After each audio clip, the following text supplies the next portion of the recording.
একটি গ্রামে একটা বাড়িতে লেবু গাছ ছিল। সেই লেবু গাছে একটি পেতনি থাকতো। লেবু গাছের পাহারা দিত। সেই গ্রামে সৌম্য এবং সুবর্ণী থাকে এবং লেবু পাড়তে যায়।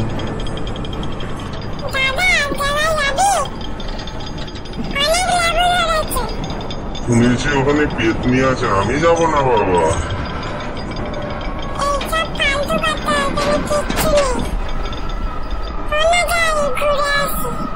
চো বলছিস যখন চো, তোর কথা তো আর ফেলতে পারি না। চো ঘুরিয়ে আসি, কি হয় দেখা যাক।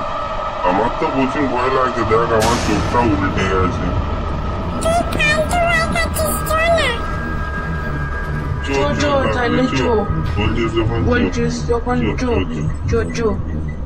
ওই কথা শুনে সুবর্ণী এবং সৌম্য ভয়ে ভয়ে ওই লেবু গাছের দিকে এগিয়ে যায়। তখনই ভয়ে চোখটা উল্টে গিয়েছিল। মা এখানে কি করতে এসেছে? সেখানে কেউ আসে না, তোরা জানিস না? তোকে বললাম আমি আসবো না, তুই আমাকে জোর করে নিয়ে চলে গেলি। এটাই তো, আর কি হলো? তুই ওর কথা শুনিসনি?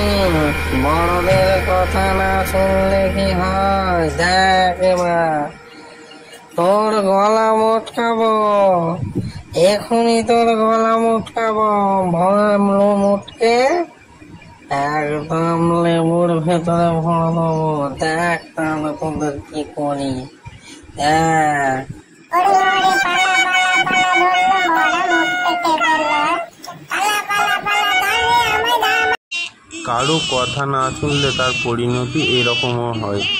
তো অতএব তোমরা বুঝতেই পারছো, বড়দের কথা শুনতে হয়, না হলে সেও বিপদে পড়ে, নাহলে তুমিও বিপদে পড়বে। এটাই আমার গল্পর মেন উদ্দেশ্য ছিল।